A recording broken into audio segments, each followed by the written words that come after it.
It's overwhelming, right? Just in this last, if you were listening from the beginning of the show, you already heard three, four, five, six major issues, right? But I wanna encourage people. It always begins where you are, you know. If you're feeling a sense of overwhelmed, if you're feeling like everything's going bad and you don't know what to do, it always begins where you are. Look at your neighborhoods, your communities, way. Look at people who are hurting, who you can help. Look at community radio like WMNF, and I mean, just start working and helping where you are. Eventually, if you stay consistent and you stay at it, you stay passionate, you will grow into a much more impactful force in much bigger arenas. But it always starts with you and where you are, and one step at a time is all it takes. So, that's kind of what this next poem is about. If I could use a personal life experience, right? I was sentenced to 5 years of waiting on the bus. The true punishment of my license revocation was 5 years of walking through this 90-degree Florida sun to sit on a bench and wait on a bus that is now 9 minutes late, and I only have 15 minutes to get to a transfer that's 12 minutes away. A $5 bill in my pocket for a fare that doesn't make change. Workday sweaty, frustrated, tired, phone losing every last bit of its power. On the verge of tears because this next transfer won't come for another hour. How is anybody supposed to make it in the city, riding this damn bus, and I can't do anything short of throwing my hands to the sky and giving up? Since the first grade, I've always had to walk to school. Work out for class because working class parents were too tired or too absent to afford us the privilege of rides. So my best friend Juan and I walked every single day. And it wasn't all sunshine and roses. See, I'm from upstate New York. So it was like football fields of 3 feet deep snow. I remember one spectacularly Arctic morning, after 15 long, icy minutes of traversing this freshly laid frozen tundra, seeing my destination shining over the horizon, but being trapped in this cruel punishment of the gods. I mean, how is anybody supposed to make it to school on time, walking through this damn snow?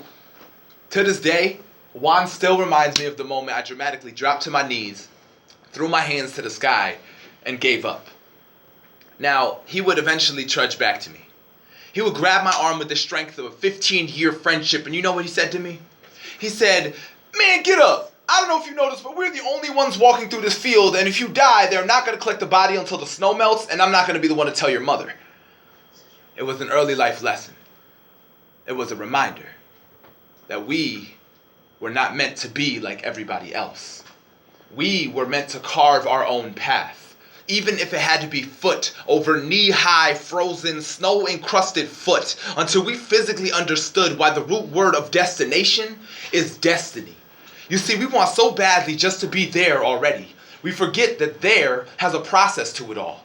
We shun the road less traveled. We forgo the very strength we could generate ourselves just to fast forward in the conveniences that get us there quickest, and we miss those moments when we need to just stop and sit for a minute. There is just here with a T added for time. And maybe it's time we started to see things a little different. Time we came to the understanding that those countless hours spent waiting on our bus are actually given to us to help us find our shine, glowing over the horizon, highlighting the fact that you have a destination, somewhere to go where somebody actually wants you to be, even if that somebody is just yourself. And it may be frustrating, it may be cruel and unusual, it may feel like being the only person walking through a relentless winter blizzard, but what you are waiting on is much bigger than just a bus. You're waiting on a new beginning, and no matter how late it is or how enraging it is to not have control over your own circumstances, remember, destiny always stays running. So always stay ready. Keep your eyes on your horizon. Keep your hands out of the sky and don't give up. You will have to suffer through a few years of dark times, y'all. That's just life. But I promise you, if you stay focused, if you stay true to yourself, if you stay righteous, your bus will climb the hill right behind your morning sunshine. Thank you. Yo. All right. Yo. All right. Thank you, Dennis. Yes. Yes. Well, man, Amadeus. I've heard Dennis actually do this one before at the Inkwell. Yes. We're at the Inkwell. Inkwell, we've actually had Joy. What's Joy's last name? We had Joy on the show talking about the Inkwell. And she's been, it was tremendous. It's a local, right, a phenomenal location, right there by I-4, just off of Columbus. It's the Inkwell is It's a black-owned theater company. yeah, exactly, a black-owned theater company. Really great. That They do a lot of is work from that is projects. tremendous.